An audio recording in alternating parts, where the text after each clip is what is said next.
What's up? What up? What's good? K-Tao, Wagwan, what up with it? What it do? Whatever you say it, however you say, thank you for being with us once again. I'm one half of the co-hosting team, and I am Steve, and over here is my beautiful co-host and lovely wife of 19 years. What's your name, ma'am? I am Liz. That you are, and this is Marriage for Grown Folks. I can give you the whole spiel, a place where you can come and blah, blah, blah, blah. But let me tell you the truth. Yeah. We are here because we are recognizing that content has taken a turn for the worst. And that I believe, and I've talked to some other people who believe as well, that good content, quality, reliable, healthy content is going to have a movement. And hopefully we're at the forefront of said movement. Because I believe that it's gotten so fake, so fictitious, so dishonest, with no integrity, that I believe that it's time for someone to stand in front and, bump their fists and say, welcome to the world of good content. We ain't just here to sell you something. This is a dope podcast. We're talking about marriage and talking about things from a perspective of married people. So that's why we exist. With authenticity. With authenticity. Mm-hmm. So hit that like button, subscribe, leave a good comment, give us some feedback. Find us on TikTok at Marriage for Grown Folks. Find us on Instagram at Marriage for Grown Folks. Find us on Facebook at Marriage for Grown Folks. And we'll hit you back. We'll follow you as well. So, once again, thank you for being with us. How are you today, my lovely co-host? I missed you today. I did. It's been a day. It has been. It's been a day, but it's nothing cooler than doing exactly what you want to do all the time. Mm-hmm. And right now I'm in a moment where I can do exactly what I want to do with my time. Yep. I met with my coach this morning, and one of the things that we talked about was survival mindset and how we're completely shifting out of that. Yeah. But also thinking about living more freely. Hey, I like that. So you're saying the same thing, and I was being reminded of some of those same things today. Very cool. Very cool. On the save wavelength. How cool is that? How cool is that? But you look good. Thank you. Look at that hair. Look at that hair. Oh, yes. Oh, yeah. Can't wait to get back to the braider.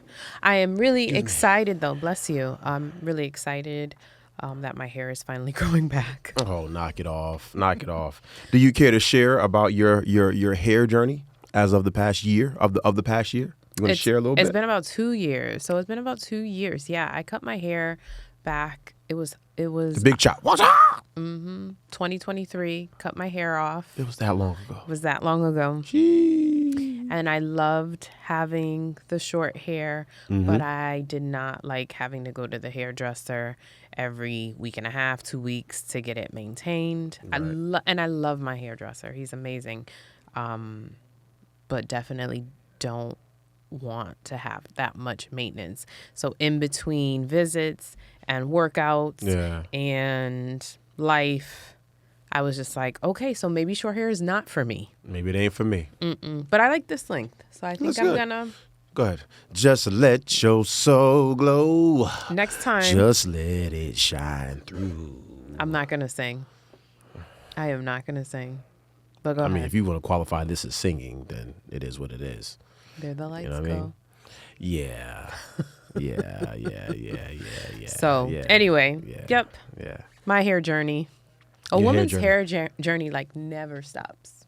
Right. Like it's a nonstop, ever changing evolution. I understand. Have we been married for 19 years? Only 19, right? Well, almost 19. Almost 19. We got a couple weeks. Weeks. Yeah. Okay, you ready? Let's get to it. Today, our temp check is this or that. Say it again. Today, our temp check is this or that. You can get with this or that. Black Sheep reference. Yep. We might have to put something together. I might have to find a way to put all of the hip hop references together in like a clip to aggregate for content. So people recognize, like, what is this dude talking about? I'm always referencing something. Yeah, that's my your brain. My neurodivergent tendencies. Your special brain. It's not. Yes. All right. POV. Okay, you ready? Let's get it. So we're going to do this kind of like rock, paper, scissors. All right. So I'm going to name two things. Rock, paper, scissors. I want to just call out the response, okay? You want me to call out the response? We both are going to call out the response. Okay. You want one word answers? You want it to be a little more, just keep it sharp. So it's always going Short. to be one thing or another, and most of them are just like one word. Got it. For the most part. Yeah, if I screw it up, then fix it. You want to try one? Absolutely. Let's get to it. Okay. So the choices are skydiving or scuba diving. Skydiving. No. What? Rock, paper, scissors, and then you, rather than shooting, Mm-hmm. you are going to say what your option is. So we're getting to choose who gets to respond. Okay. I'm not understanding. Okay, forget it. I'm not understanding. What do you want from me? Okay, great. So it is this or that edition, All right. but I am curious about what we are going to say and how often we are going to have a similar response. Let's try it again. Okay. Maybe I'll get it. Maybe I'll catch it. Okay. So this or that, Mm-hmm. I'm going to give you two options. Mm-hmm. I'm going to say rock, paper, scissors, and shoot. And then you're going to say your answer, and I'm going to say my answer too. Let's try it. Okay. Does that make sense? No, but let's try it. Come on. Okay. So here are the options. Mm-hmm. Skydiving or scuba diving. Rock, paper, scissors, shoot. Skydiving. We chose the same one But why? because that was our preference. No, I mean, do you want me to elaborate or we just keep going? What do you need to elaborate on? On why I chose skydiving? Go for it. I can't swim.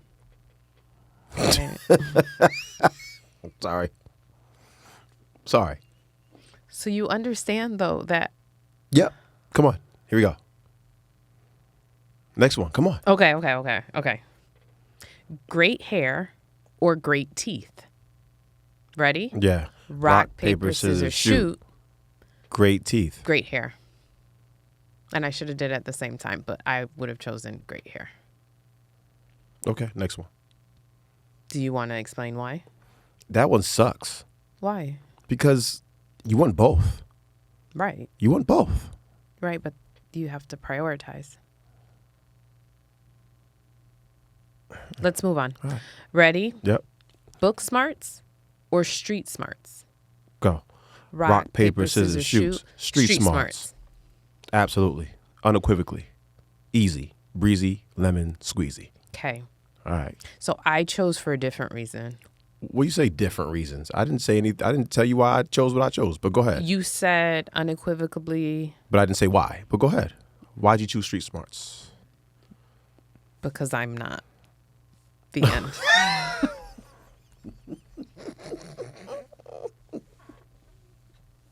That was easy. That was easy, and I think I'm starting to warm up to the game. Okay. Street smarts for me means that books that you can do all things to me. Because once you're street smart, you know what I mean, you can pretty much figure out life. And I think life, we all know, lives off the pages. And you've got to be a little more Malleable. a little more, a little sharper, a little quicker, you know what I mean? Because it's, you know, it could be a little more life or death than that is book smart. Okay. You know what I mean? Yeah. I agree. Yeah. Okay. I'm learning street smarts with you. Okay. Kind of. Sort of. Kind of, sort of. Because I laugh sometimes at you I'd a be lot. like, what? Why? Yeah, phew, it'd be flying over your head. It'd be flying over your head. Phew. But that's why we're married. And I think I've been fooling people for a long time. I'm gonna let you get that off. Because if I'd have threw that shot, that it looked like I was throwing like a real shot at you. But I can do that. You cannot. That's how this works. But you shoot it straight though. You shoot it straight. You're not very street smart, but you shoot it straight. Mm-hmm. Okay. Next one. Come on. Okay. Yep. Save or spend? Save or spend? Ready. Rock, paper, scissors, shoot. Save. Good job. Yeah. I'm not elaborating on that. There's no reason to. Yeah. That is the right answer. But I Right. like spending too. Argue with your hold mama, right? Right. Argue with your mother. Not going to do that. Yeah. Okay. This one's easy as well. Ready? Yes. Rain or snow? Oh, man, let's get it. Okay. Rock, paper, scissors, shoot. Rain. Good job. You want to break it down, East Coaster? Or shall I? Go for it. Snow sucks. Period. Snow sucks. It's beautiful when it first happens. And then it starts to mess with your life. And then you got to go outside and you got to turn the car on and then warm the car up. And while that's happening, you got to find your, what do you call Scraper. it? Your scraper. And then you got to start the process of trying to clear your car so you can drive around in the street that also has snow and probably ice as well, with other drivers who are terrible at driving or may have vehicles that aren't equipped for the proper, or have the proper tires. Mm-hmm. And then after all of that, I still take it back to being a young basketball loving player and Friday nights, knowing that Saturday morning was the day that I got a chance to play basketball and that it starts to snow first thing Saturday morning and they might cancel the game. That stinks. It does. You ready? Okay. Sorry, I digress. Yeah, thank you. I have issues. It's fine. All right, just 3 more. Okay, let's get it. All right. A big bash or an intimate gathering? All right. Rock, paper, scissors, shoot. Intimate gathering. Absolutely. Yeah. Save the bash thing for somebody else. I like intimate gatherings. I do like parties, though. You said bash. I keep it. Anyway, it's fine. All right. Thanksgiving or Christmas? Let's go. Rock, paper, scissors, shoot. Thanksgiving. Good job. You got to buy nobody nothing. Exactly. Buy nobody nothing. We said save earlier, right? Mm-hmm, I ain't got to buy nobody nothing. And it's such a good holiday. You eat and you hang even with though your it's built on a house of lies. Whatever. It's built on a house of lies. It is. But it is. I understand. That's fine. Yeah. All right, last one. Let's get it. East or West Coast? Let's get it. Rock, paper, scissors, shoot. East Coast. Good job. Not bad. Now, here's the deal for me. Mm-hmm. The East Coast, it's grittier. It's a little low down, gritty, and I'm telling you, we might have to put something together for all of my references. Mm-hmm. But it's a little more gritty. The weather isn't as nice as we talked about.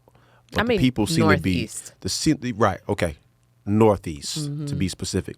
The people seem to be a little more authentic back east. And when I mean that, they kind of say what's on their mind a little more. There's a little more hatred, a little more. They're less likely to encourage you to do something and to move outside of the bubble and be great. Mm-hmm. But it's a grittier, has more girth. The people seem to be a little tougher. And I think that makes us flourish on the West. Huh. Interesting, right? Well, if we're taking that mindset of the East Coast and then transferring it to the West Coast, then yes, that makes sense. If we're coming into this space and then adopting some of the ways or not acclimating maybe the way that we've already been trained as being people from the Northeast, then you're going to be in trouble. Right. You can go ahead on back home. But this weather, though, oh my gosh, for game changer. For me, they can hold the traffic. You know what I mean? Let me get a extra helping of weather, with all the sauce and all the fries you can give me. But go ahead and hold the traffic. Hold the traffic. Yeah, nobody needs it. Don't even put it on the side. Just hold it. I'll pay. I don't want to pay for it. I'm good. Yeah, I like that. That was pretty cool. Thanks. I was a little slow on the intake, but I got it. You put me on the spot, and I like that. I like that, by the way. I like not knowing what's going on, so I have to adapt in real time. Cool. Really cool. All right, let's talk about some fun stuff. Okay. Hey, what are you listening to right now? What's on your docket? I know it ain't on mine. I know it's not on yours either, that NPR, but let's go. Let it go. What are you listening to? So I actually was going to answer that as like, what will I not be listening to any further? So I invested a little bit of time. Go ahead. Should I not say it? No, go ahead. Okay, because we've already kind of talked about it. I've invested a little bit of time in the Carter 6 Why? Because there were a bunch of memes on socials, and I was like, it can't be that bad, right? So then I turned it on, the intro went, and I said, oh, okay, not bad. Then the next song came on. I don't know if this is the second song, but this is the second song I heard because it was initially on shuffle. Okay. So second song was Bells, which is like his version of Rock the Bells. When you say the Carter, you mean the Carter Wayne, Lil Wayne. Yeah. All right. Come on now. Some of Carter our 6. listeners don't know who Lil Wayne is. Huh? Think about our Facebook group. Our listeners? Think about our Facebook community. Sorry. Some of those people don't know. I stand corrected. I apologize. Right, who okay. Lil Wayne is. So, yes. So, okay. Yep. Little Wayne. Little. Not with the T's, though. No, Lil Wayne was on our... There were some memes and some other stuff, and apparently it wasn't a great album. Or a project, excuse me. It wasn't a great project. And so I said, I'm going to listen to it. So it was 20 tracks. Had a lot on his mind. But not it. 1, 2, 3, not it. So it felt like the project was a lot of like remixes or reimaginings of, or not even reimaginings, because it wasn't. It was just like, let me flip this. And so he'd flip certain songs, and I should have got my list together, but like how I just said, the second song I heard was Bells, and Bells was like a play on LL Cool J's Rock the Bells. So I'm like, okay, that's fine. I'm listening to it. Of course I can like catch the beat and whatever, and that's important to me as a female. Okay, but halfway through the song I'm like, okay, but this is corny. Yeah. And so that happened a lot more times where it was like, oh, you used this sample, but you really didn't use a sample. What you did was you created like a pop-ish, hip-hop-ish mesh. Like it was a fusion of songs that were already created. So it didn't feel like a whole lot of original thought. Got it. And that I had a hard time with. So for that reason, I will not ever stream Carter 6. Okay. But I was curious, and so I listened. Yep. I was kind of proud of myself because I get on here and I say I like SWV. Yeah, I mean, I get it. And that's what I want to listen to. I mean, I think we have, pretty diverse palettes. We talk about this all the time. Yeah. I could be listening to Winans 84 Tomorrow project and then be listening to West Side Gun 20 minutes later. Yeah. That's where I'm at, but I will probably not be giving the Carter 6 a listen. You know what I mean? I think at this point, our ears are also changing. We're older. You know what I mean? We're getting older. I'm 45, so there's some stuff that I probably won't entertain. I know Wayne was very important to the culture, you know what I mean, in times past, and maybe he fizzed out. He was 13, I was 16. Right. So, but at this point, I don't think he's talking to me about anything. No. That I want to hear about it, at least. But, I think he's one of the greatest to ever do it. But I won't be, after that. Like I said, we were talking about this the other night. I think it's at this point, I kind of know where my ears want to be. So although but the radio may not be running towards a Pete Rock and Common project, I am. Yes. They're talking to me. They're talking about things that I care about. So it is what it is. Over dope beats. So I get it. I understand. So you're a little disappointed. I don't know if I was disappointed. Right. I think I just wanted to see for myself. Curious. Yeah, I was curious. Yeah, that was it. And so I was hoping to be surprised. Oh, okay. I get it. And that didn't happen, so. I get it. Yeah, the end. Yeah. For me, what are you listening to? What am I listening to? I'm all over the place right now. No new projects. But I think I've been still running back to that Masego project. Oh, okay. Yeah, I think that was a very underrated project. He's such a phenomenal talent. You know what I mean? His voice is extremely unique, clear. I like his style. I like his production. and it makes me feel good. Can you make me feel good? I mean, he's creative. He's absolutely a musician. Bang! You said the word musician. And I mean, I love that project. So, And it snuck up on us. That's what makes me mad. You played it. Okay, it so snuck you played up on it. us. I'm like, I missed this one. How did I miss this project? It was I forgot what day. It was a holiday, and we went out to eat, the three of us, and you started playing it, and I'm like, what is that? So I didn't ask you. I just grabbed one of the songs and then was like, oh, it's Masego. Oh, okay. Okay. Listened to it and then was like, oh, wow. Like, I really like this project. So it is a go-to for me. It's a really solid project. Yeah. You know what I mean? Definitely. Even though I got to it late, you know what I mean? But there's been some projects that I really think stood it out. came out in 2023, actually. Right. And I was just like, how did I? Yeah. It's Okay. cool. All it's good. cool. It's cool. What you reading? I'm reading 2 books right now. I can't do that. I just can't do that.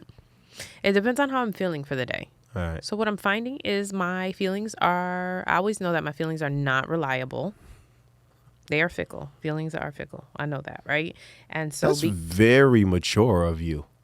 yes. That's very mature for you to say that. I don't imagine, I could be wrong, that a lot of women would say that I recognize that my emotions can be fleeting. My feelings can be fickle. Yeah. Therapy. You paid for it. I paid for I it. didn't arrive at this destination alone. And I have an amazing coach. So there's also that, right? And so anyway, I think when we talked last week, I was just like, I'm off of the thrillers and I'm just trying to, I'm in a space to learn a little more and evolve. And so that's how I ended up with 2 books. I got it. So read that book. I forgot the name of it already. Forget it. Go back to that episode. What If You Were the Answer? That was the book. And then from there, she referenced other books. And I was like, ooh, in one of the chapters, I think the one that I was talking about that really resonated with me, there was a book called No Bad Parts. Okay. By Richard Schwartz. I think you referenced this last week. I did. Yeah. And so I actually started reading it today. Or not even today. It was a few days ago. But it's one of those books that you need the highlighter and and a notebook. I got to be honest. I don't participate in books. I just read. If you make me participate, you're going to turn me off, or it has to be a really good. Well, how you learning then? Well, by reading. That's kind of how I get down. Remember I told you in college, I had a professor pull me to the side after class, and he asked me, he said, I've never seen someone affixed so like strongly on me like that.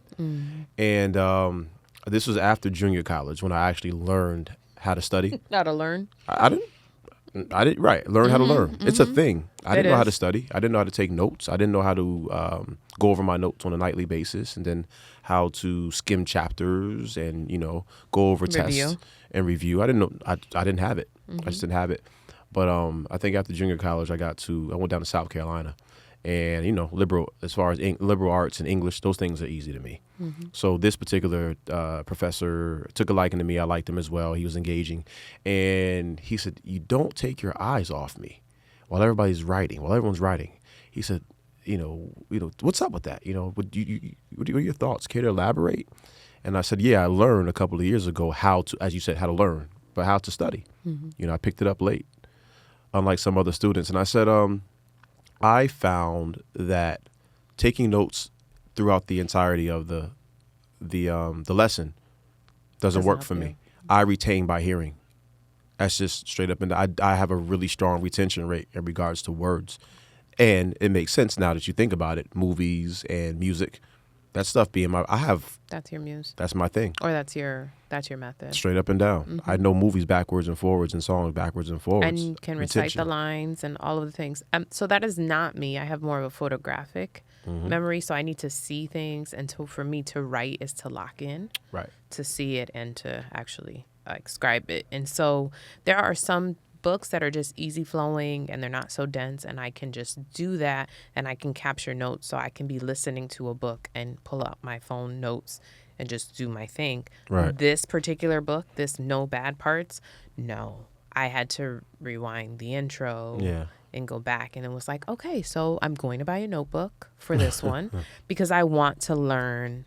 I really want to learn this and apply it. And so I plan to do that, but you can't do that every day. Right. I can't do that every day. And so because of it, I've got a thriller on hand I'm not going to talk about, but I'm also reading Matriarch by Tina Knowles as well. Got it. Yeah. Got it. So that's where I'm at. So a memoir and a not self-help, but a nonfiction. Yeah, pretty diverse palette. You know what I mean? Good, like being in a buffet and getting some good stuff. You might get a slice of pizza. You might get some, I get it. Pretty dope. For me, I'm still on The Warrior of the Light. And I have to apologize to the watchers, the viewers, and the listeners, because the truth is, I said I would be done with that. I could finish that book in a day and a half if I just sat down. But it is chock full of wisdom. It reads, once again, like the book of Proverbs in the Bible. Proverbs, you can't just run through that. You know what I mean? It's so dense with wisdom. You know what I mean? These little tidbits. So, I'm knocking out like 5 pages a day because it's so heavy. And I'm like, I can't just run through this. This is deep. This is deep. So I'm still on Warrior of the Light. Cool. You know what I mean? So that's where I'm at. Cool. Do you want to be talking about books every time that we meet? Oh, okay. Yeah. I want to impress upon the people how important books are and the value that we share regarding reading. Okay. Yeah. Yeah. Cool. All right. Shoot It Straight. Our favorite. Shoot It Straight. All right. We did temp check, but this segment, Shoot It Straight, is our answer to current affairs or current events. Things that are in vogue, things that are in the media, on the news, things that people are talking about on social media. And we do get kind of caught up on it sometimes because we have a lot to say. You know what I mean? We do live in our bubble, but we ain't crazy. We ain't, that off. We do ingest some information, and things don't always just fly over our head. And we have some things to say. And once again, this is not a podcast that will always be locked into responding and reacting. You know what I mean? A lot of podcasts are just responding and reacting. And if it works for them, it works for them, but not for us. We want to actually stay on topic and provide some things, some information for some, topics and all in that. our purview. Yeah, in our purview as a married couple that really loves each other and are happy to see each other because we haven't seen each other all day. All day. Yeah. So I'm that back means in these we streets. really didn't talk. And that means we really didn't talk today either. Yeah. I'm back in these streets again. I'm sorry. I'm sorry about that. Running the streets. Running the streets. Running the streets. Be hugging a block. We'll talk about Cam later. We'll talk about Cam and all of that stuff. Chrissy later. and them. Yeah, we'll talk about that later. Okay, let's so talk shoot about it straight. Let's get straight to it. Straight to it. You ready? Yeah, I'm ready. Straw movie. Oh. Tyler Perry, Straw, Taraji P. Henson. All right. So don't put your head down. We got to talk about it. We have to talk about it. It is in vogue right now. It is. So the movie Straw, if you haven't seen it, for spoiler alert, Straw movie, Tyler Perry. It's number one. Is it? It's number one, or if it's not number one right now, it was for a while, and that says a lot for Netflix and streaming platforms because there's money to be made, and that means that people are pressing play. Yep, and believe me, for a movie like that ain't just black folks that's pressing play. You know what I mean? So Straw movie paints a picture of a young woman who has the worst day of her life. No good. Yep. Very bad. Yep. Janaya's horrible. Terrible, horrible, no good, very bad day. Yes. Yep. Who's played by Taraji P. Henson, who is, once again, phenomenal, stellar, spectacular, nothing short of breathtaking because she is a beast. All right. And in this, Tyler Perry is attempting to paint a picture of of a woman who is enduring the worst of it all at the same time. And eventually it breaks her mentally. It breaks her spirit, all the way down to her losing her daughter, which breaks her. And then there's a series of events that happen. And eventually she ends up in a bank. robbing a bank, but she's not trying to rob a bank, and there's a bunch of misunderstandings. And like I said, you have to watch it to see how it's painted and it's designed. The movie was put together to pull on your heartstrings, to make you think a little bit, be a little provocative, but also shed some light on some things and some hope as well. And if you don't know who Tyler Perry is, he is, I want to call him an ex-playwright, right? Who then turned into a full-out filmmaker. And he's had a ton of films out there. I'm not in love with all of his films. I'm not in love with a lot of his films, many of his films. You and I can discuss that as well. When I think of the films that I actually like, let me finish though. But the movie finishes, with her going to prison or having to go to prison, but her having to make this decision. The bulk of the movie it takes place in the bank. That's where most of the dialogue happens. But before they get to the bank, they've got to paint a picture of a lot of things that happen, from her landlord to her daughter's school to Her workplace. the workplace, to an incident that happens with the cop, to the bank, to her daughter being sick. And eventually we find out that what we were seeing was the way it could have played out, and then the way it truly played out, which was thoughtful to me.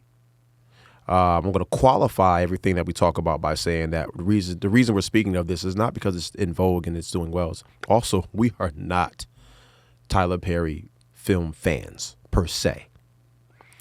I will qualify also what I say by saying that I am learning to respect who he is as a filmmaker, because I recognize that not every filmmaker, it's not equal footing, right? Not equal footing. And it is art, no matter how you slice it, which means it's subjective. And some people like things, some people don't like things. Some people love Quentin Tarantino. You know what I mean? Some people can't stand it. Some people don't understand Spike Lee's things that he does in his movie. But that's what makes him Spike.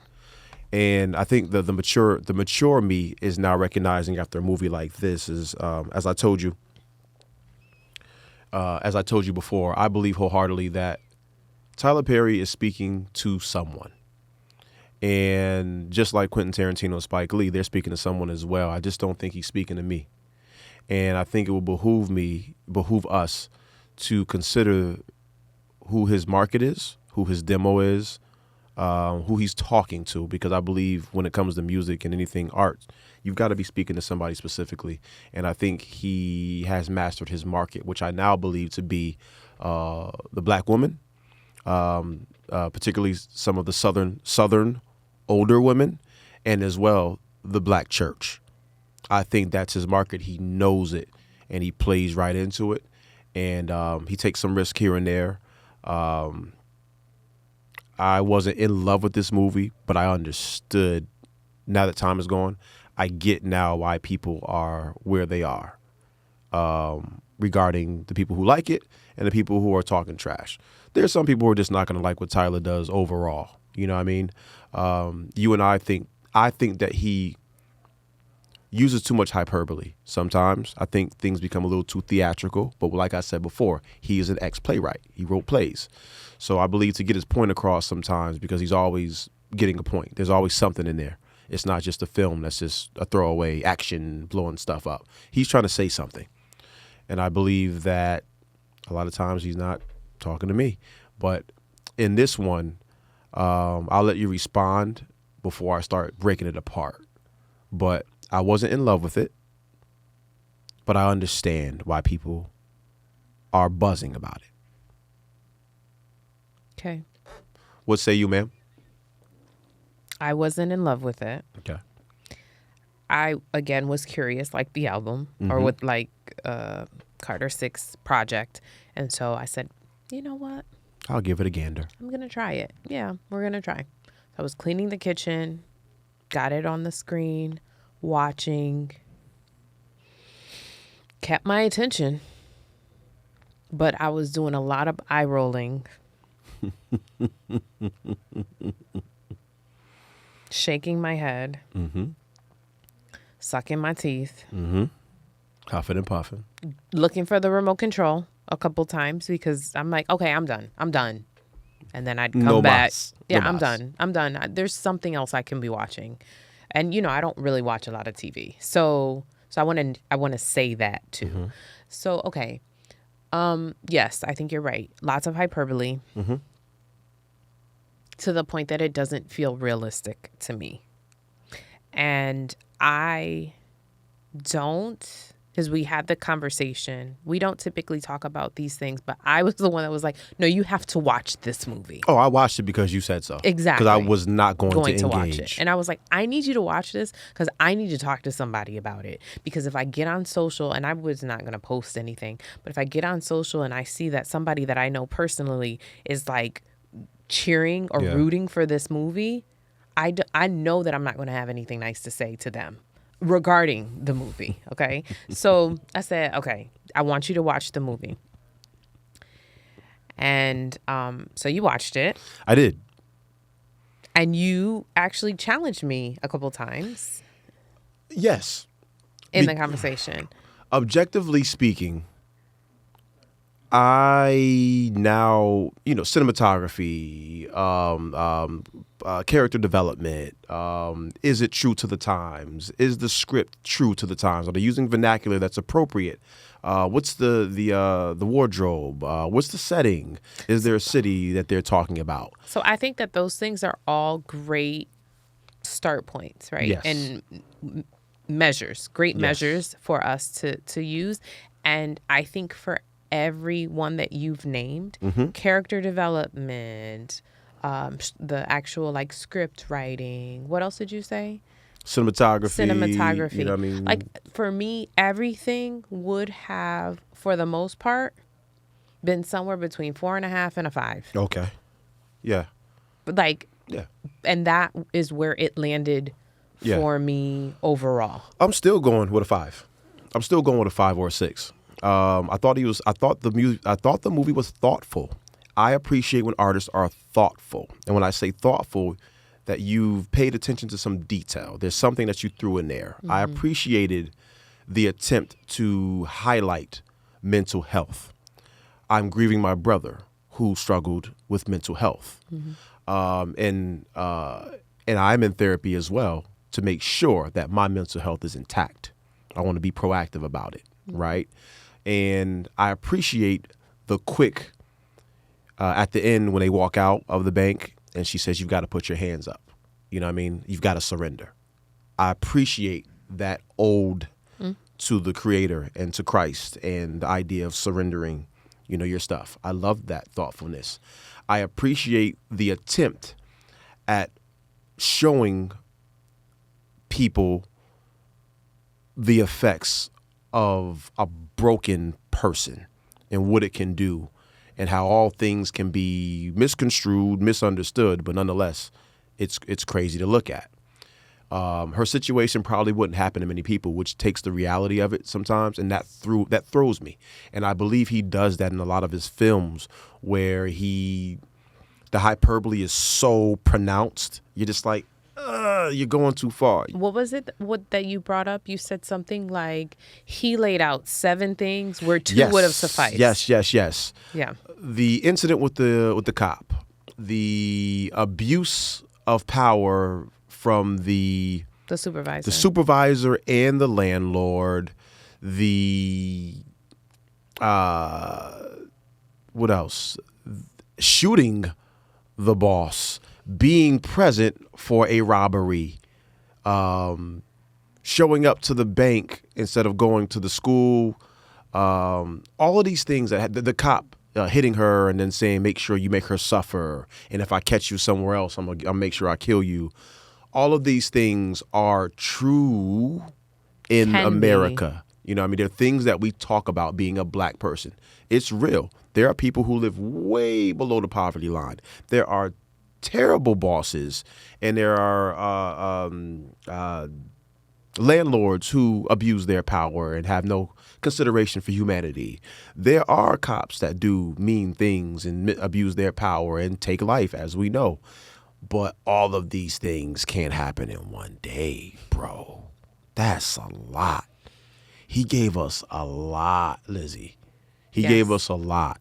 And those are the things that I'm like, ooh, that tips the scale to like, yo, you're losing me, bro. Can you tell that I want to root for him?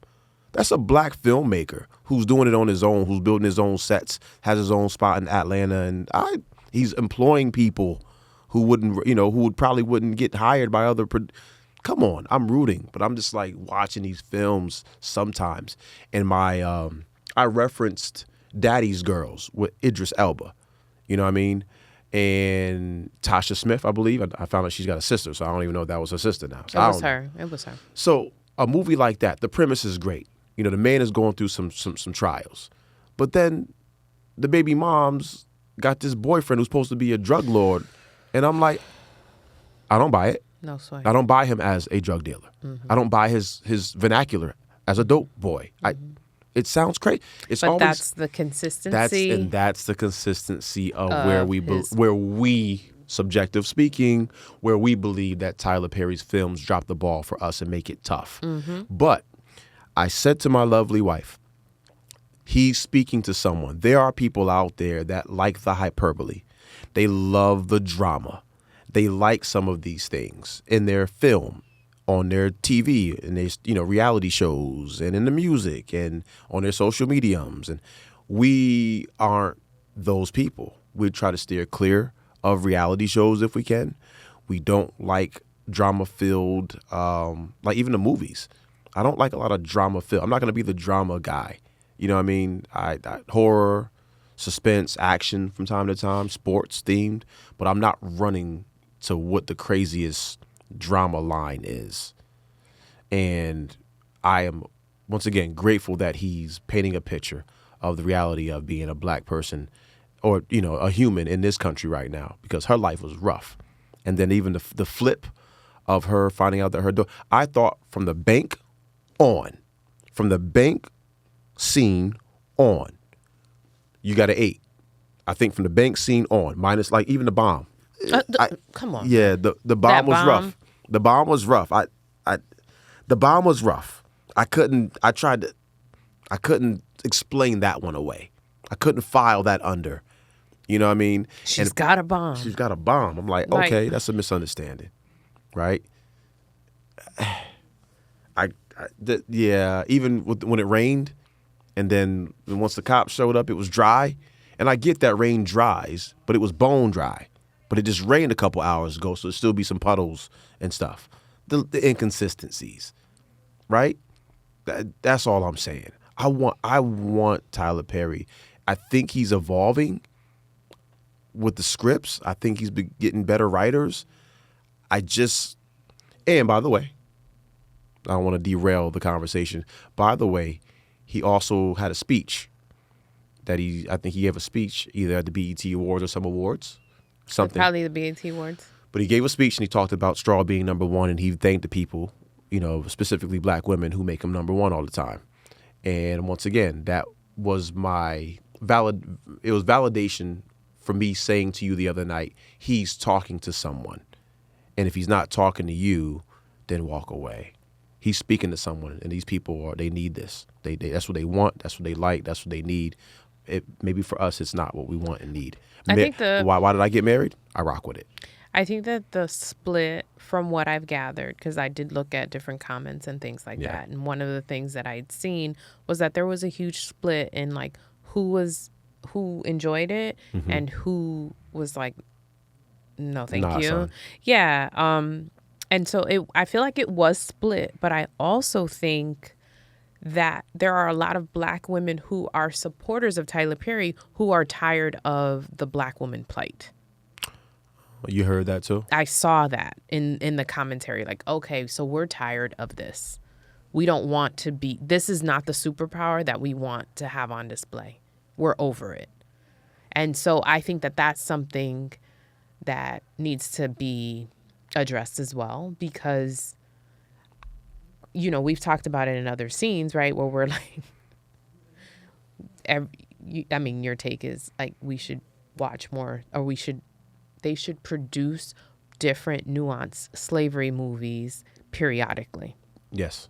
But what's happening is Tyler Perry it feels like he's only putting out this black girl plight story. Yeah. Where there's just one burden after another.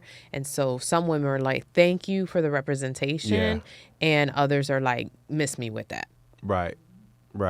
Miss me with it. Well, let me say this piece as well. There's also, we've got to recognize that this is a business. And when I speak about who he's talking to, a good business owner, company, CEO, CFO, CMO, whatever you're doing, a good business is ran by knowing exactly who you're talking to and who you're selling to. He knows that. So although people are going to, it's subjective, of course, but people are going to give their opinions on what he should put out and miss me with that. If he's talking to someone, it will behoove him to go ahead and put out more content that speaks to those people. Because when he tries something new, the moment he misses it, now everybody coming for his head. So he's probably like, I can't win for losing. So let me just go ahead and do what I know my viewers and my day ones will like. Can I read something to you? Sure. Oh man, I should have gotten more. I don't know what her name is. She's speaking specifically to the faith-based movies that he's put out, and that I guess the church folks that rely on him, they're speaking as well. So she's speaking from that perspective. I don't know if she's a minister, evangelist, or something like that. I wish I'd have had her info so I could put it out. But real quick, just a little bit. We were forced to watch a black woman spiral into mental collapse without the buffer of religion. And for many of us, that was more triggering than the breakdown itself. All right. Because if we're being honest, we've used faith to patch over trauma for generations. We've shouted over silence. We've fasted instead of going to therapy. We've wrapped scripture around sadness until it's suffocated. But straw didn't give us that spiritual escape route. It gave us a raw, unfiltered look at a mental illness in a woman who had no language, religious or otherwise, to protect her. And the research backs this up. Religion functions as a culturally sanctioned coping strategy for African Americans. Pargament, and she's giving she's giving her notes where she's her background. The black church has long served as a buffer to trauma. Spiritual beliefs can bring comfort. These are all places that she's read. These are all books, I'm assuming, pieces of literature that she's backing this up with. So I guess what I realized by reading this is that was the other piece I told you. So black women, but this is the church speaking. Somebody who knows that he has a church following. It appears to me by reading this that the context of this suggests that he is pushing the limits of even and the boundaries of even that demo that supports him. So he's even stretching his muscles and his legs a little bit, saying that you might come for me, but I gotta stretch my legs. And I even respect that a little bit about that. So I thought that was interesting. I wanted to share that. So I'm learning something about Tyler Perry and his audience. I'm learning something. And I also realized too that a movie like this, if we're talking about it, there's other people talking about it. So this might end up being one of his biggest grossing movies. Interesting enough. Black brother doing his thing. He's not my favorite producer, but it is what it is. People are interested, and there's straw. All right, moving on. Unless you have more, ma'am. No, thank you. Oh, no, thank you. All right. Okay. More importantly. Yes, more importantly. Definitely. LA protests / riots. And let me tell you why I said that facetiously. Because there are no real riots out here. I keep messing up. I'm not sharp today. That's where you usually are. You're usually on camera. LA riots. Both of us live here now.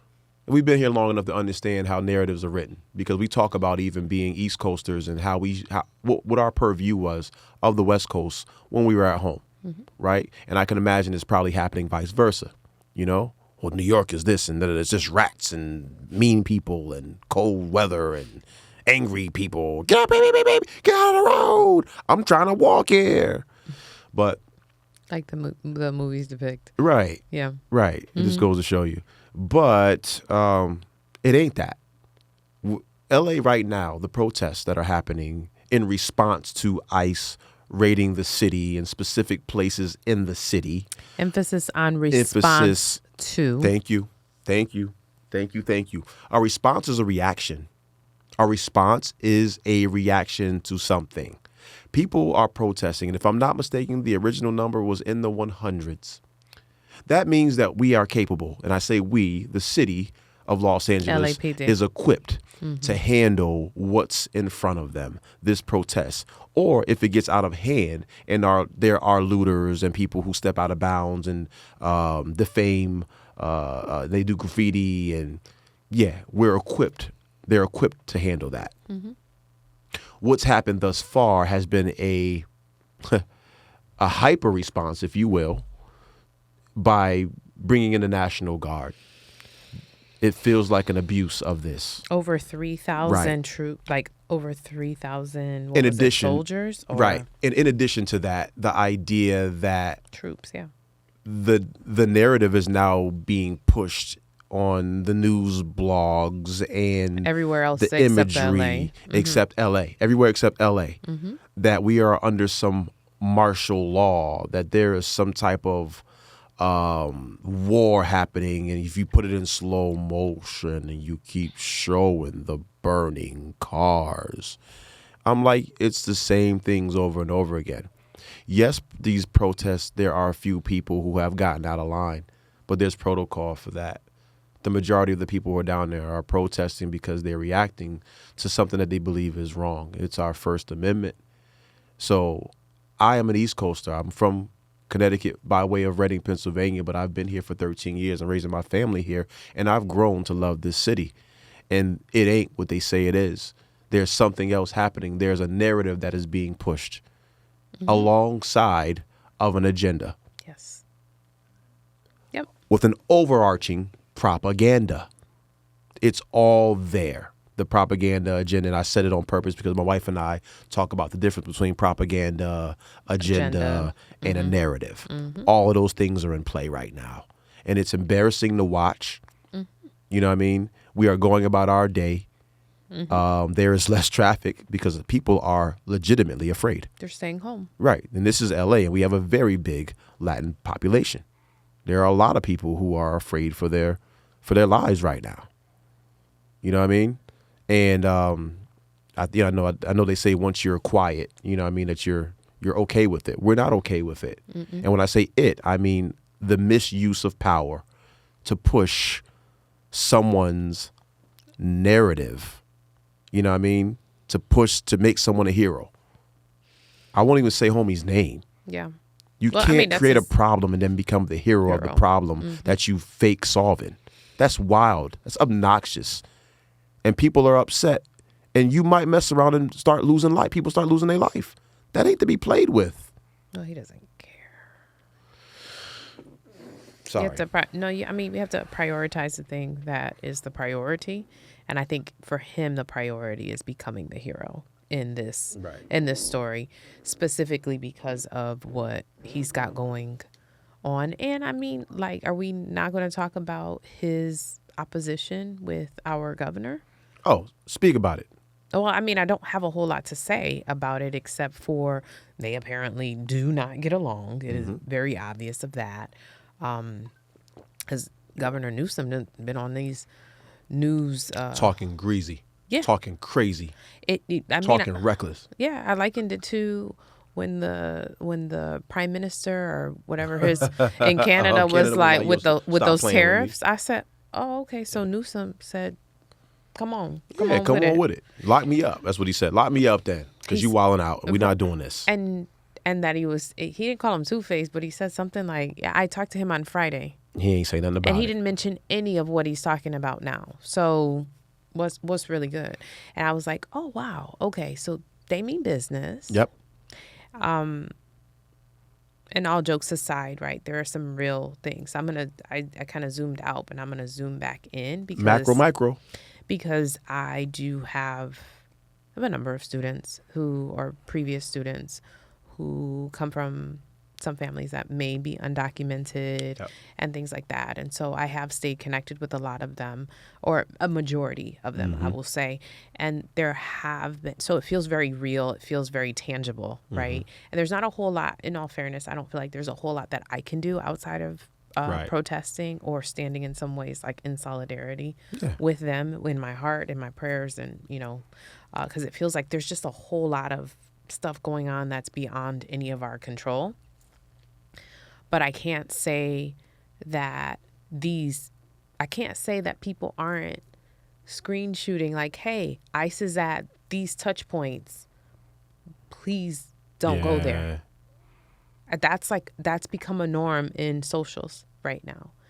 That's tough. I'm like, oh, this is so-and-so, or I'm not going to name names, right? But these are people that I know on a first name basis who I know have been here for the majority of their life. Yep. If not their whole life. Yep. On the radio station this morning, dropping our son off, they had a whole segment on these particular people who so it's like an entrepreneurial like spotlight. And so they were talking about people who have built business. Mexican, specifically, immigrant families. The particular person was from Mexico, or excuse me, he came when he was 7 from Mexico. Yep. And doesn't have any real connection in Mexico outside of that, because he's a grown man now. He's got to be like 50 something years old. And so he's on the radio and he's talking about how his parents and his family are in jeopardy of being deported. Right. But they have no real connectivity to... They ain't got nowhere to go.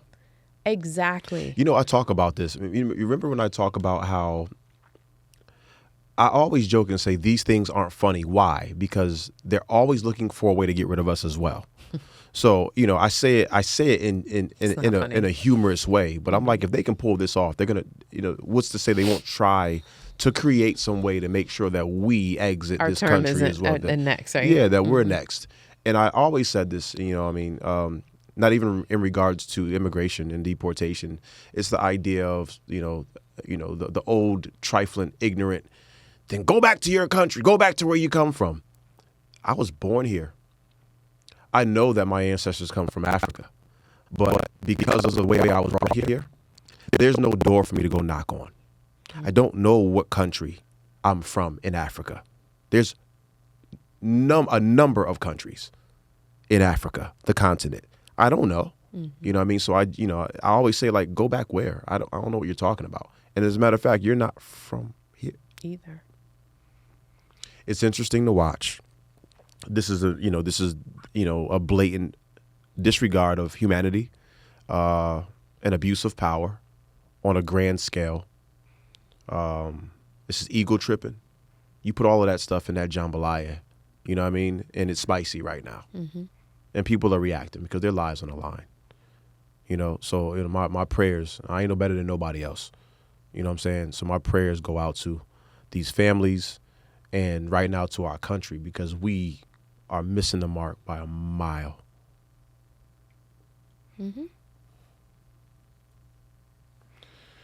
That's all I got on that, man. Okay. That's all I got on that. Yeah. So we are okay, though. We okay. Thank y'all for checking in. For everybody who checked in, we good. Appreciate y'all. It ain't what they say it is.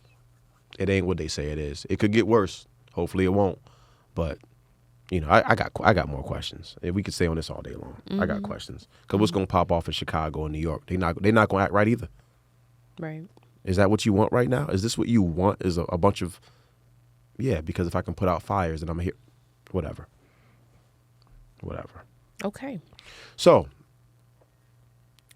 ICE and what the Department of Homeland is doing as well are affecting families. Ironically enough... Let me attempt this silky segue. Go for it. We're talking about family today. We are. We're talking about family, and we actually have as the theme for today. No, the topic for today. We put choose your family wisely. Yep. Think about what I just said. Choose your family wisely. Someone out there is probably saying, you don't get a chance to choose your family. Yes, you do. Mm-hmm. Yeah, you do. Let's have some fun, babe. Let's. All right. So we want to explore the idea of family beyond just the nuclear, right? So I think, first and foremost, we should get moving by asking or posing the question, what is family? Right? Mm-hmm. And before you answer, let me read this. I did my little Google search. All right. Why you got to be Google? I mean, why does it have to be little? You're right. Because it was little. It took me 3 minutes. Oh, that's long. Yeah, it took me 3 minutes. So copy and paste it. A family is generally defined as a group of people related by blood, marriage, or adoption who live together and share a sense of mutual support and care. This definition encompasses both nuclear families, parents and children, and extended families, grandparents, aunts, uncles, etc. However, the concept of family can also extend to include chosen families or groups of close friends who provide a similar level of support and connection. Yes.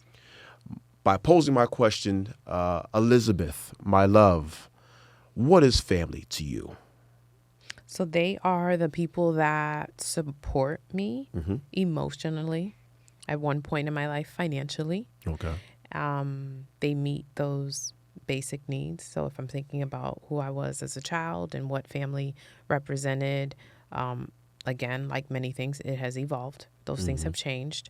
But I believe like the people or the family are the people who show up and support you, and that connectivity that you have with a certain community are the people that are equipped to be part of your family. Oh, I dig that. Yeah. I dig that. Thank you. I dig that. And I'm glad I read that first, because I would also echo what you said. Not only is it just my bio family, the people that I was born into this world with the same blood. For me, that's how many sides is that? That's one. It's actually matriarchal and patriarchal. But but it also talks about the nuclear family, the family that we've put together. As husband and wife and our babies, and that. But also, because we are both leaders in our own right, we've moved around a little bit. We kind of been a lot of places and seen a lot of people, and what that causes is communities. So within these communities and these settings, if you will, work, extracurricular activities, church, and other places, you meet people. And of these people, sometimes they become a little closer to you and you start calling them family. Or as black folks like to do, next thing you know, your kid that's auntie, whoever, and that's uncle so-and-so. And now you got play cousins, as we call it, from where we're from. But I think more than anything, it ain't just your bio or your nuclear. It's the people that you choose, to call your family. Even though there are a lot of people who would technically say, if it's not bio, it's not family. My therapist told me that I was wrong about that. She showed me recently that the pillars of some of the things that I put together when I was younger are not so. And I've been living on these pillars and principles and missing. So what was one of your pillars? That if they weren't bio, then they weren't basically family? If I didn't know you back in the day, if you weren't, if you just came around, there's no way that I could trust you like that. She was like, you sound crazy. But I had to let you talk yourself into knowing that you sound crazy. Because there's people that you have in your life right now that you choose, she told me, that don't need to be there. And they're only there based on your principles and certain pillars you put up, you constructed. So there's that. So I won't throw us off too much. So once again, I talked about the bio. But that's not throwing it off, because the nuclear and the extended family. Well, if we're talking about family, right, there are things that that I think we do need to discuss, because, okay, we're here siloed in this whole other space, 3,000 miles away from our family. Right, our hub. And our people. And I'm not putting up quotes as in they're not family.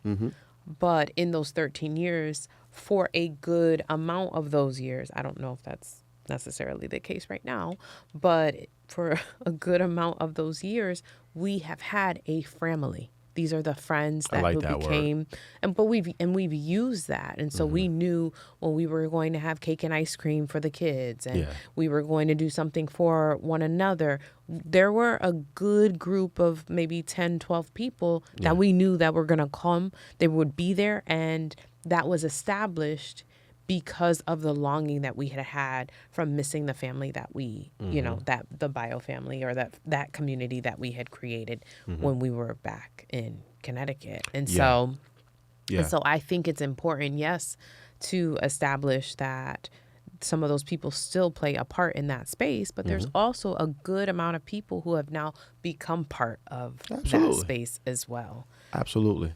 Absolutely. I think that we're starting to like re-identify who those people are, because some go and some things change. People, relocate. That doesn't mean we lose sight of them or they're not important to us. Obviously, there's still that connectivity, but we're also realizing that it is so important to have a sense of community in the spaces that we're in. Well, Lupe, if you ask, where do we start? Maybe we should start at the beginning. I think for me, I really want to explore how family was formed in my mind and in your mind. We come from, we have our bio we talked about, then we have our nuclear, then we have our family, as you framed it. I love that word. Maybe we should coin that phrase if it's not already coined. But I'm the product of a divorce, right? Of an unsuccessful marriage. And that takes me on a journey, leaving my, what I would call my family, all my aunts and my uncles and my cousins. We were all within, a 6 mile radius, like for real. And being uprooted and then being dropped into another city, leaving Reading, Pennsylvania, and then being dropped into Hartford, Connecticut, and then taking on my stepmother, she's still my mom, but my stepmother at the time, her family was everywhere. That side of the family was, in numbers, Lord have mercy, numbers everywhere. So that became a part of my family at the time, as I was doing that. So you meet new people and you take on these new entities and they become important to you, and then that time thing. Time is a beast. It does something. It heals, it hurts, it reveals. And as I got older, I also dropped some things in the bucket that also would change my life. Traveling, pursuing something, pursuing a dream. And that time, when you're away from people, I'm noticing now at 45 that I missed a lot of birthdays and christenings and weddings and funerals and such. And now some of these relationships that I thought were important, I thought people would be considered my extended family, even my bio family, have, it stretched it. When you're not around, you're just not around. So you find out kind of who's not important. I don't want to use that word. It's not that. But you form your own opinion of what family is. And it doesn't mean you put them in the dirt, you get rid of them, you don't think about them. But I think it's helped evolve, what my concept, what my idea of family is. And I don't know if mine is like everyone else, but some people really dig their heels in on just the bio. I don't just dig my heels in on the bio. What do you mean when you say dig your heels into the bio? Some people dig into, if you're not my bio family, you ain't really my family. You know what I mean? And I'm going to let you know you're an acquaintance. I'm going to let you know you're a friend. I'm going to let you know you're an associate or a coworker or or a peer of that. Where we recognize, well, no, those people from those groups that I just acknowledge, they can become family as well. Mm-hmm. They can become important. Mm-hmm. They can become pillars of your family. When you're invested in me, and because you're invested in me, now you're invested in my children, now you're invested in the things that are important for my husband or anything that feels important to me, mm-hmm. and you feel enough for me to want to be in support of me, and I'm doing this just off the strength of like I am rooting for you. Heck yeah. Then for me, I'm like, okay, this is easy. Right. This is easy. This is because that's an example of unconditional Absolutely. love and support. And those are the things that we aspire to have when we're children. And so then as adults, we don't necessarily have the same level of needs, but we still have needs, Absolutely. adult needs, right? And Absolutely. so I think for me, I've in some ways unfairly pushed people away. Same here. And in other ways have said, like, okay, this one has potential. And I don't really know what the prereqs are and what Yeah, the qualities or what virtues. takes me, like what makes me say, no, I'm pushing you over this way. Yeah. And I don't know exactly what boxes I'm checking to determine those things, but I do recognize in my older years that it You're more is mature. You're Thank you. mature years. correct. That some of these things are just a lot more important. And so some of the stuff that we did when we were younger, like I said, when we were siloed and we were just kind of here, we really dug our heels into tradition because that created a sense of, dare I say, nostalgia, dare I say, like, familiarity, so that we didn't long for that community back home. Yeah. And so we did those things in some ways to replace family that was here, or those moments in family. Yeah. To fill a void. Yeah, to fill the void. Absolutely. So, right. So there was a form of distraction and some other things. But then as we started to build these traditions, then it was like, hey, let's invite so-and-so to be a part of those. Yeah. And then we had other family that would show up, and they were trying to build their own sets of traditions and things like that. And so then they were inviting us into those spaces. Right. So I think that all of those different communities are what we try to build and what we try to grow, because regardless of whether our family is here or far, like they're near or they're far, like our children still need a village. Right. Our children still, we need a Right. village. And the village is important. The village is important. The extended family is important because, we're saying something to them. And when I say saying something, I mean, we're instilling morals and values and principles into them and faith into them. And, we want them to be, healthy humans. We want them to be, to provide, to give the world their beauty, and to provide something great for them, as for the world, so to speak. Right. And when we do that, we do it through certain way.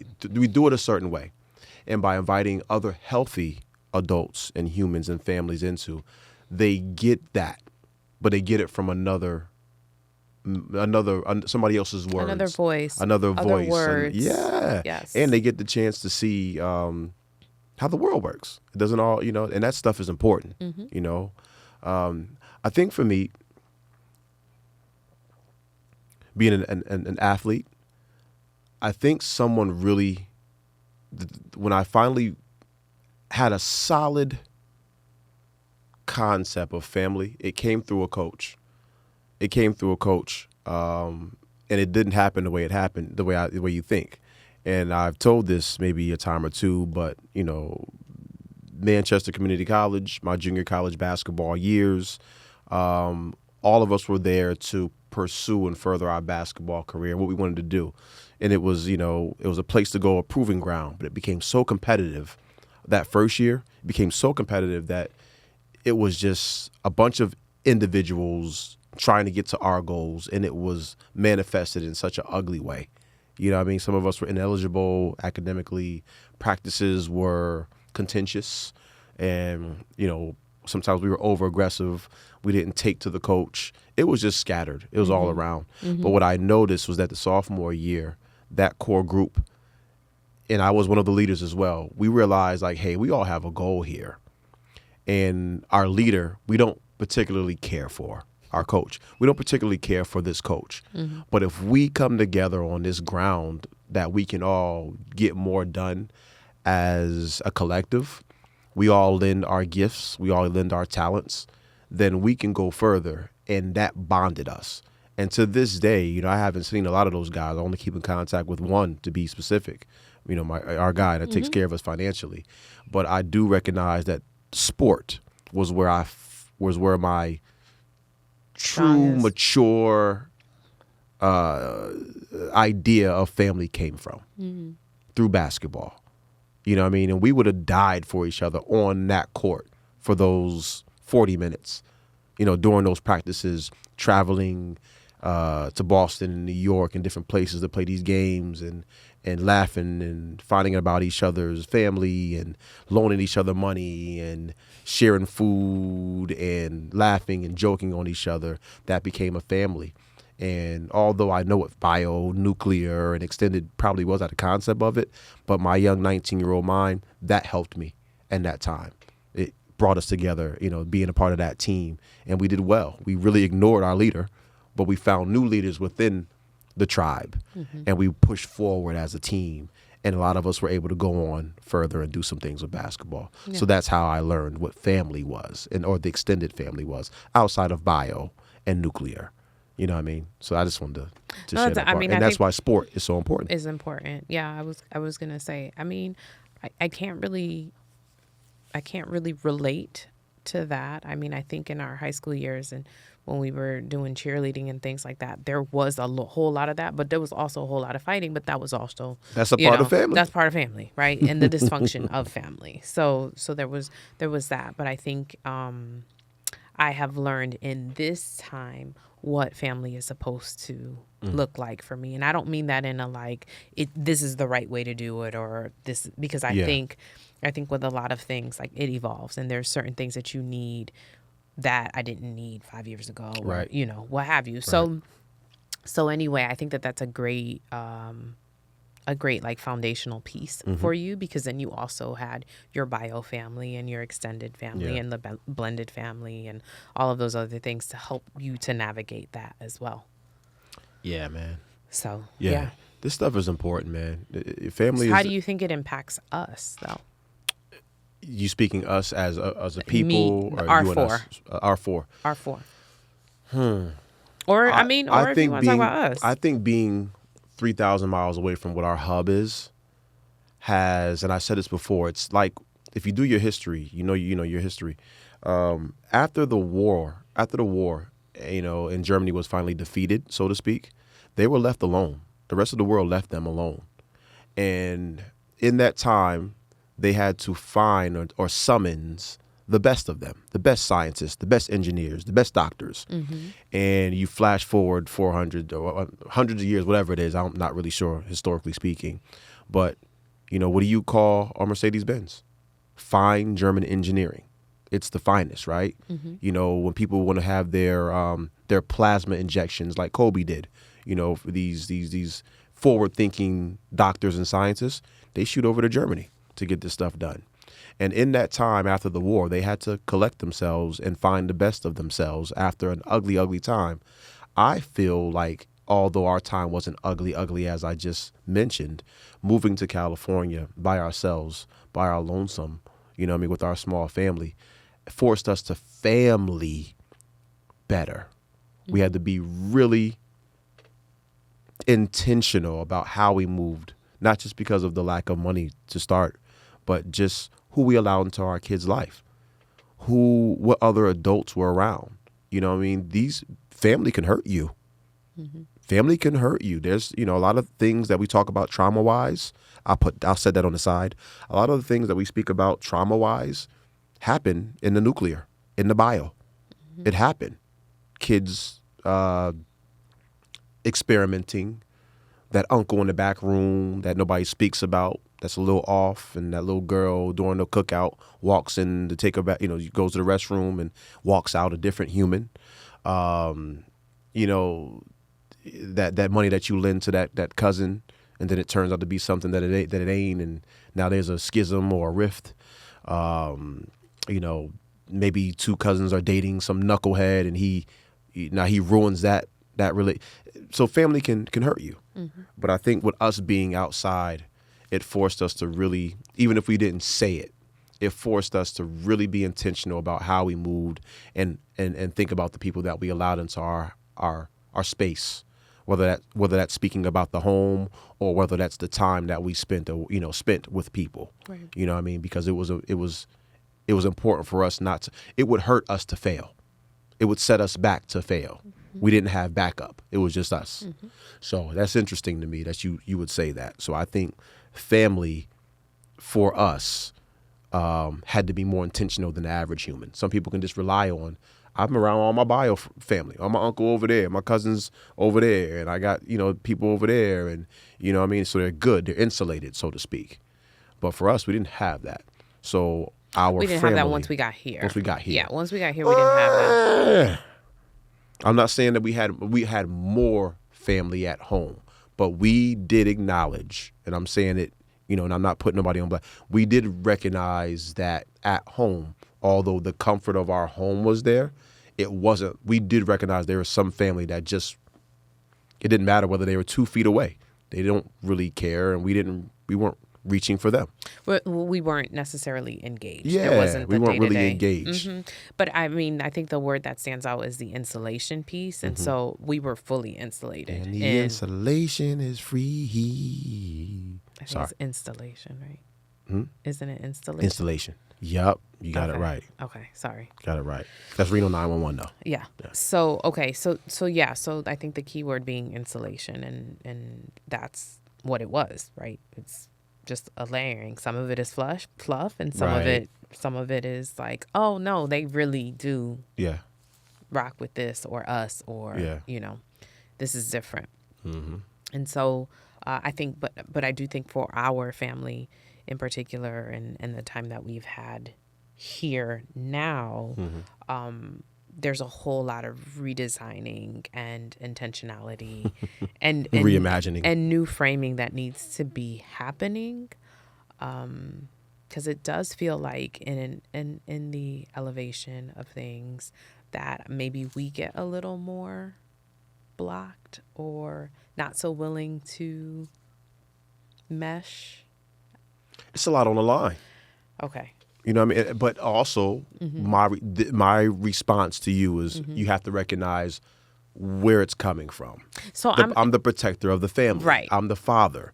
So I'm going to be less apt, less likely to just invite, allow, or run to when it comes to someone who might not be bio family. Because my family is not to be trifled with, not to be messed with. And I don't want, I want to minimize or mitigate risk when it comes to my children and my wife and myself as well. Yeah, definitely. Yeah. And I don't know if that felt like ambiguous. I guess I was just trying to, it feels like our community has, in a lot of ways, people have relocated. Yeah. Or, those seasons have changed as sometimes those things happen. And so the A's, we missing the A's. Yes, definitely missing people. them. Yes. And so I was going to name a name, but I'm not going to do that. Yeah. But anyway, and so because of that, like because of this kind of, not dismantling, but just kind of reconfiguring maybe. I feel very siloed again. And so I'm thankful that, I am very thankful that I have created this very intentional connection with certain family members that are further away, and intentionality and like checking in like pretty regularly, checking in about the most random things, but like, and then getting those texts back or being able to communicate in space or looking forward to moments. Oh, we're getting ready to go to this, or this is happening. And so, they may be really far away, but there's something to look forward to. And this is another level of maturation. Community. Maturation has happened. Maturation has happened. Our life is not the same. We don't look at things the same. Our point of view on a lot of different topics and ideas are different. We don't think we're any better than anyone else, but we are looking and seeking elevation within ourselves. And when you're elevating and when you're seeking higher and you're running high, sometimes, there's a perception that might be out there about you, whether it's your friends, family, or extended family, or the family, as you said. And we tend not to care about that because we want to get the most out of every day that we're here on this earth. So I acknowledge that piece as well. I acknowledge that. And I wanted to say as well, I think it's interesting that you talked about intentionality regarding family back home. And I think intentionality is huge on that part because the power of intention, it puts things in a nice box, but in an aggressive way. Let me elaborate. The power of intentionality means that you are going to make sure that the people that you know care about you and that you want to reciprocate a certain feeling and energy are the people that get your time, your resources, and your energy, right? These are the people that you will allow around your children that you trust. These are the people that you might consider loaning a couple dollars to. These are the people that hey, when you lose a loved one, I got to make sure that I get to you. Also, in my prayer life, I got to make sure I mention you. And I love the fact that you talked about the power of intentionality, even with people who are back home. And I think a big piece of the intention is the things that happen, big moments, like the one we just went through, losing our brother, right? Or a wedding. You know, these things, if you're watching, they help sort things out for you. It's like one of God's many splendors. It helps you sort through things. Remember getting married? A lot of people were not invited, and a lot of people weren't a part of that. And after we got married, a lot of people that we thought were important, we found out weren't that important to us. That's fine. That's fine. That means it was probably reciprocated. But it definitely, X'd out certain people, right? It was sifted out through the runoff, through the process, or whatever. Yep, through the process. And the same thing now after this, our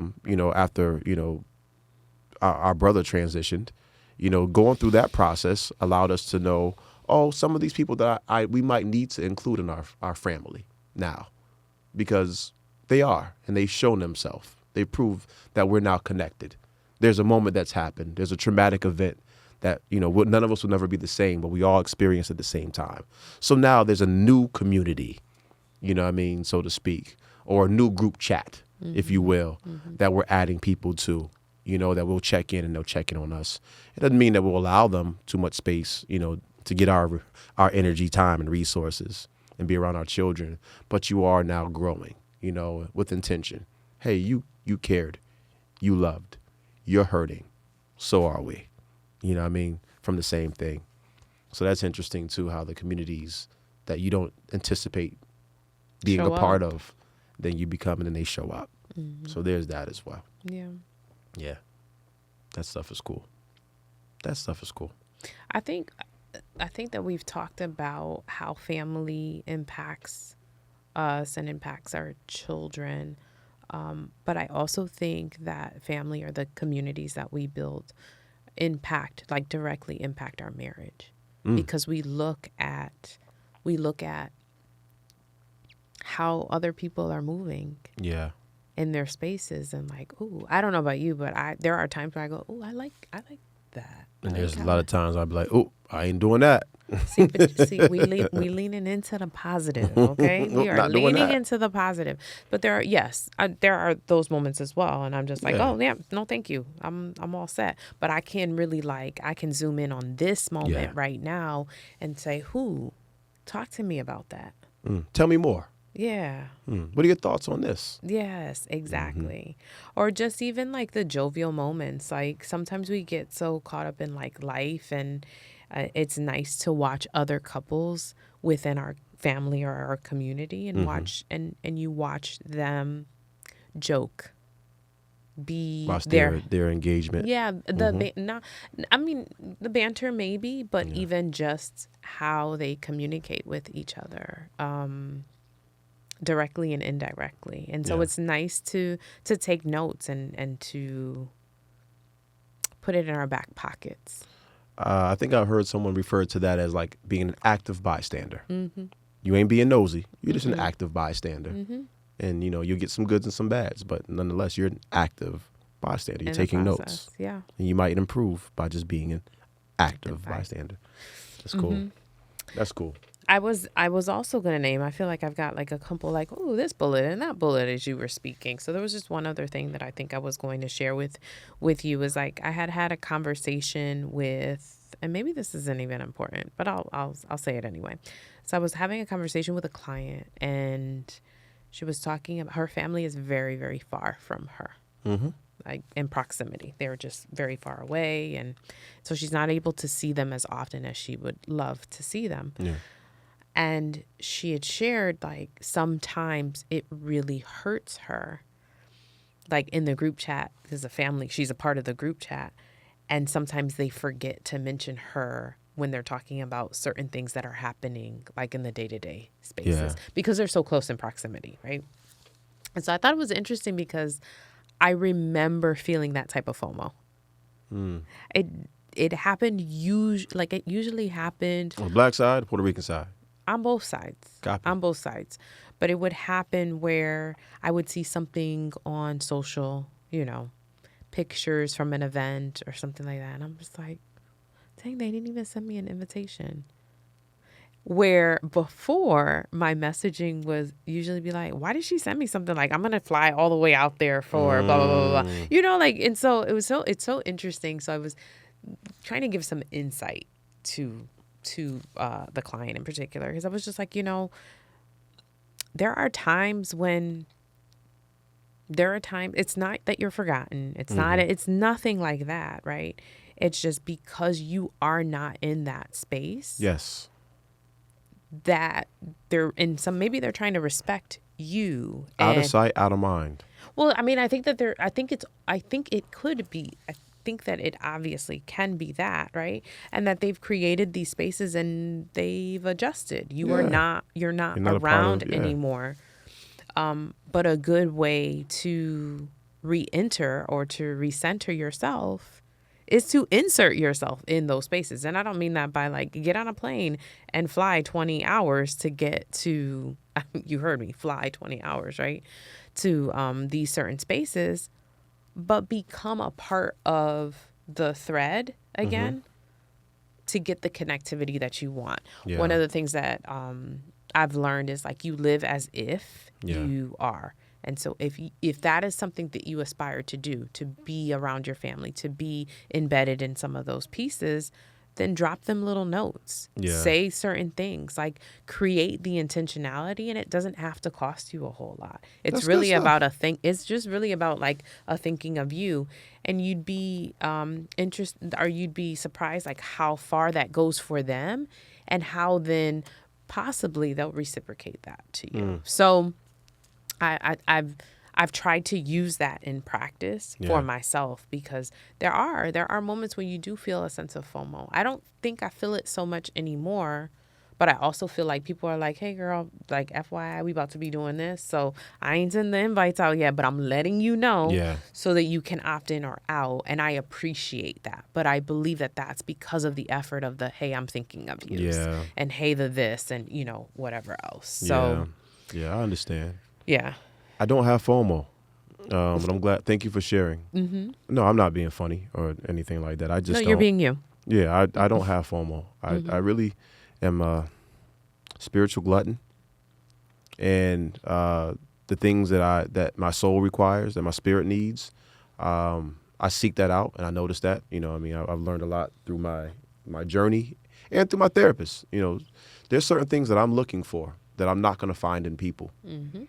And the people that I do get it from, I make sure they know where they stand. I make sure they get my energy, my time, and my resources. I make sure they know that I care. If you're getting a voice note from me, I care. My time is very valuable. I am a productivity freak. Maybe I need to go to a productivity anonymous class. How you doing? I'm Steve, and I am also a productivity. I am hyperproductive. I am hyperproductive, and I want to do more by 10 p.m. than anyway, 10 a.m. than anybody. But no, I don't have that FOMO. I'm glad. I thank you for sharing that. It's interesting. I learned a lot about you when we do this. But the people that the last 3 or 4, the last 2 or 3 years has been a deep dive into me to find out what exactly I'm searching for and what I'm looking for, whether that's family in the bio, nuclear, or the extended. And it's really been an interesting a moment just to see where I'm landing and the people that are Holding popping you up, you know what I mean, that are, and also propping me up. And because I was actively seeking, I found, on my own terms, I found that I need to stop searching and just let things be.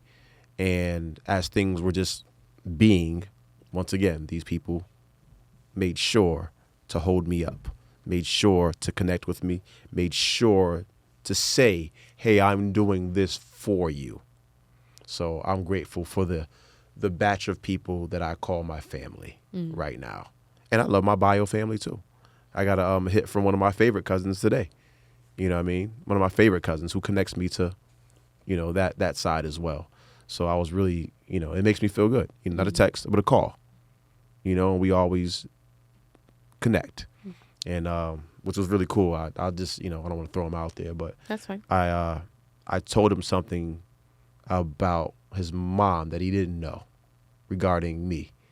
And he was pleasantly surprised. I didn't know that. I just didn't know that my mom had provided that for you. And I'm like, yeah, bro, my aunt got down. She took care of me.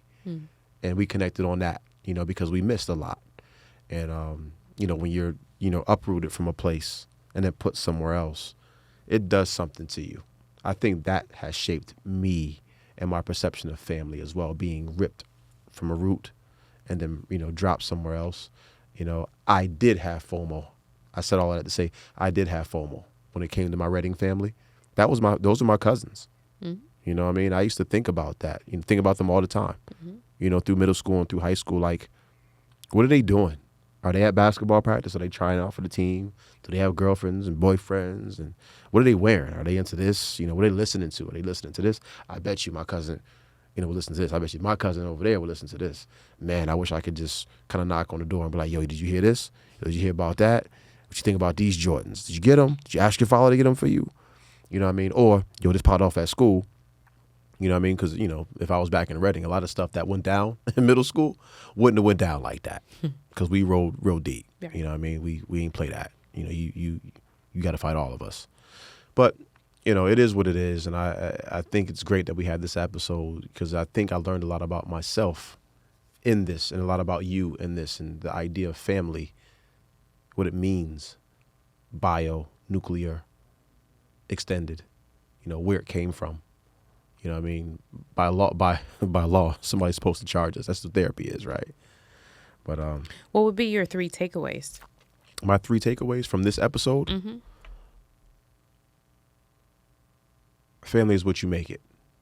Validation. Family is what you make it. Tupac said in Above the Rim, just because somebody's born into your family don't make you family. It's the truth. I love all my family. Matriarchal, patriarchal, bio, nuclear, extended. But family is truly what you make it. And it's the core, as far as the nuclear goes. You and I talk about this. It's the foundation, especially the nuclear part. What you have inside of your home, and I don't want to mess this up, but what you have inside of your home walks out the door and into the world and into the community. In spreads. You know what I mean? And if the light is a bad light, or if the fruit is good fruit and the fruit is bad fruit, it comes from that home. So it's important that what's at that house and what's in that nuclear is simmered to perfection. You know what I mean? You want it to be good. You want it to be beautiful. You know what I mean? It's extremely important. And also what's happening in this house, when you step out of the house or you invite somebody into the home, it's important to be intentional about who you allow inside because their truth, their values, and the way they believe steps in, and can influence. So it's important as leaders of our family to be intentional about who we allow in our lives, not just for us, but for our children. And also we want to put good things in our children. So when they walk out, they shine their light on people who might not have it as good as they have it. You know what I mean? So, being out here in Los Angeles and being away from our immediate family back home has forced us to family better. So that's the second part. And 3, as an adult man, 45 years old, who's seeking a group of people who will hold me up while I can hold them up, just walk long enough and you'll find them. They'll make themselves appear. Unfortunately, it comes from in a time of grief.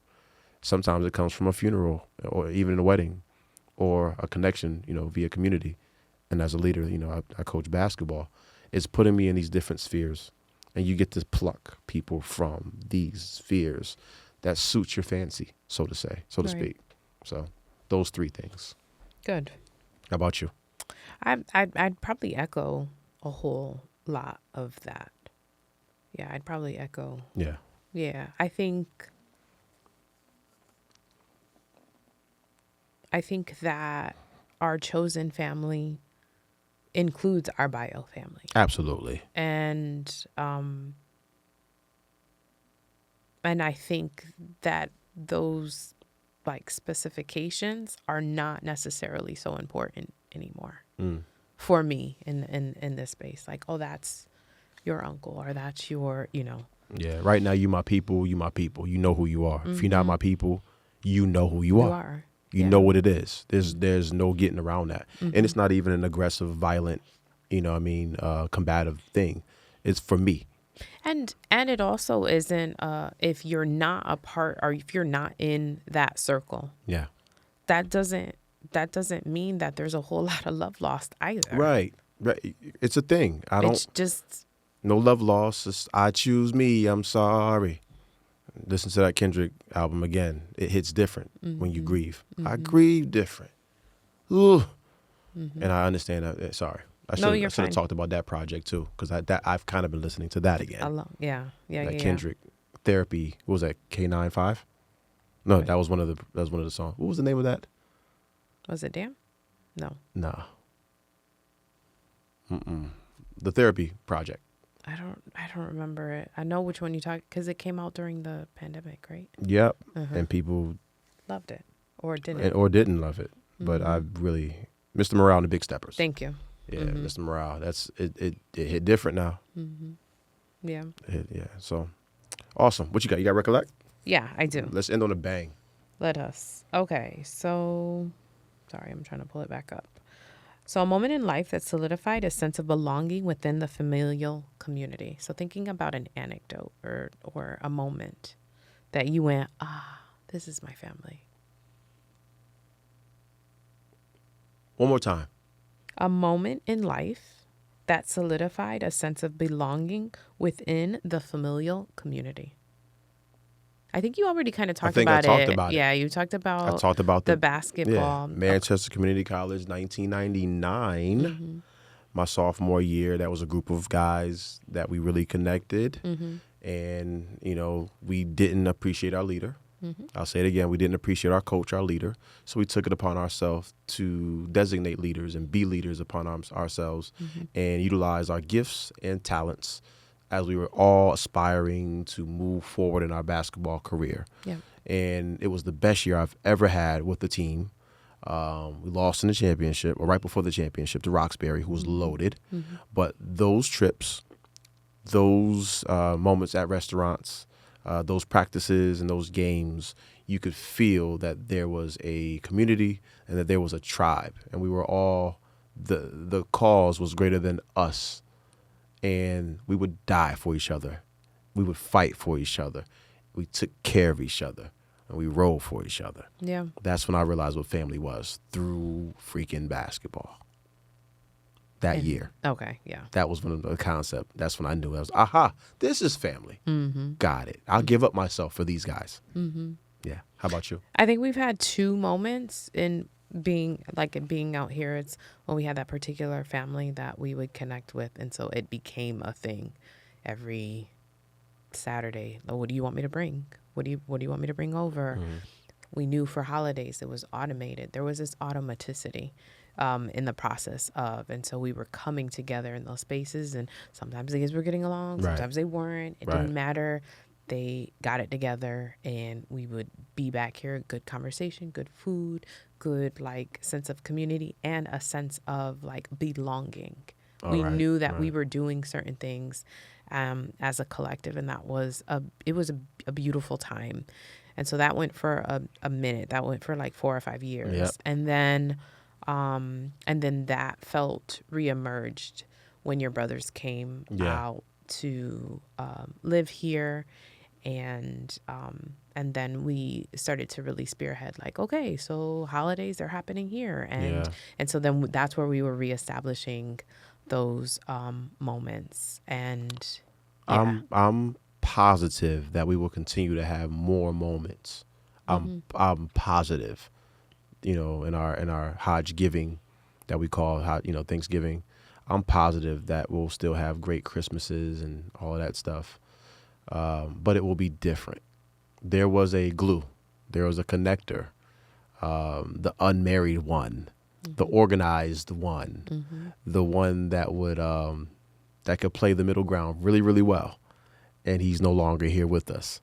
So I'm really interested to see what they look like, and it's really going to suck to move forward with them. But I do believe we'll be okay. And he has definitely been a catalyst in the idea of re-examining what family It is. looks like, yeah. And when I see him again, I'm gonna punch him right in his chest. I miss that boy. We love you, Chris. Miss that dude. So, once again, thank you again for taking your time out with us. I hope this wasn't too boring for you as we explored family. It feels like the unraveling and eroding of family, especially the nuclear one. There's a definitely an erosion that's happened over the time. And, we're here to light a fire under that idea again. We're here to push that narrative, as a part of our agenda, as we push our propaganda. So thank you for taking the time. Once again, hit that like button, subscribe to what we're doing. We're not going anywhere, whether there are 5 viewers or 5 million. We believe in this thing, and we want you to believe in it as well. Join our community. Tap in with us. Once again, Marriage for Grown Folks on IG, TikTok, and Facebook. Check in with us, man. Drop us a line. We love you. We appreciate you. All right. We'll see you again next time.